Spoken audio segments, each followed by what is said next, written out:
give them credit for where they are and don't assume they can't do it because they haven't done it in the past, because that's how history works. Like, everything that's ever happened has to happen for a first time. And so everybody going back on they'll never do it because they haven't done it yet is stupid. It's the dumbest rationale in life to say it can never happen because it hasn't happened.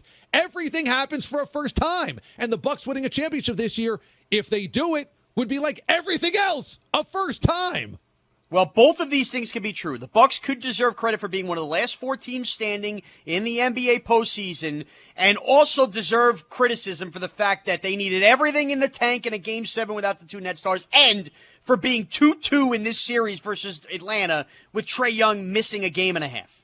Sure, but I'm not going to criticize the Bucks for winning a Game 7. Like, that's, again, where we just, as a sports society, we suck so bad. Like, there's you and then half of our listeners that want to criticize the winner. The winner!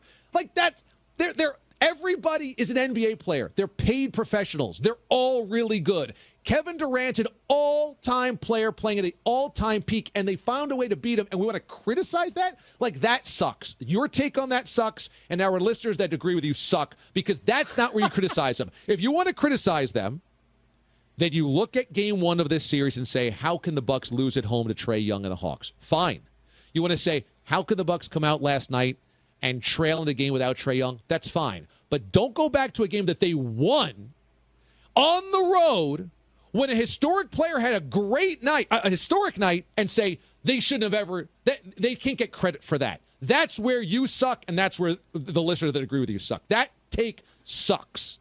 Because if your team did it, well, it'd be, oh my God, what a great win that was. Can you believe the Yankees overcame that, all of those things that happened to them? Oh my God. Can you believe the Giants found it deep within their soul to go 6-10? I mean, they had no Saquon Barkley. I mean, can you believe what they got out of him? But then the moment your team is the victim, it's, oh, they can't get any credit for that. They blew a 19-point lead in Game 5 of Brooklyn, and that's why they were in a Game 7. That deserves more heat than winning Game 7.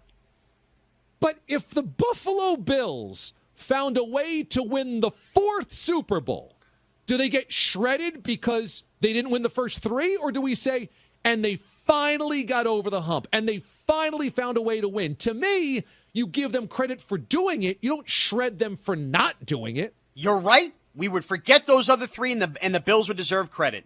Let Giannis and the Milwaukee Bucks be the Buffalo Bills that were in and win that 4th time, and then we will give them credit. Until they do that, they're going to get knocked for performances like last night, Game 1, Game 5 versus Brooklyn, and all that in between.